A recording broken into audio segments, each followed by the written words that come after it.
Hello and thanks for joining us on The World Now. We begin from the United Arab Emirates, where the 28th session of the Conference of the Parties to the United Nations Framework Convention on Climate Change, coined COP28, has officially begun in Dubai.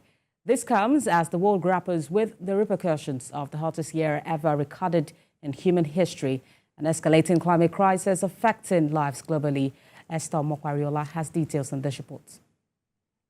Conference is happening in a year that has been described as the hottest on record, and climate issues are causing negative impacts for people all over the world. The global stocktake concluding at this year's COP highlights that current efforts are insufficient to limit the rise in temperatures to 1.5 degrees by the end of the century.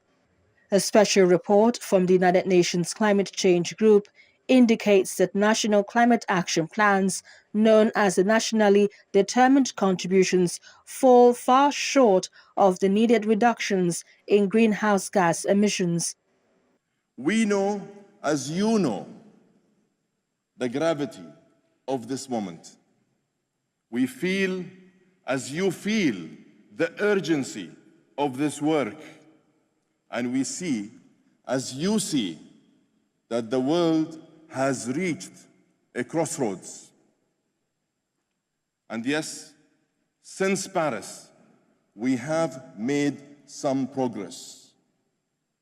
But we also know that the road we have been on will not get us to our destination in time.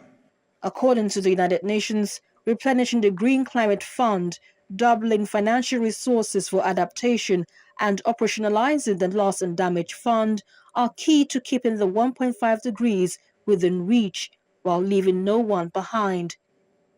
We're standing at a precipice, facing the global stocktake. And we've got two options. Either we can note the lack of progress, tweaking our current best practices, and encourage ourselves to do more at some other point in time. Or we decide at what point we'll have made everyone on the planet safe and resilient.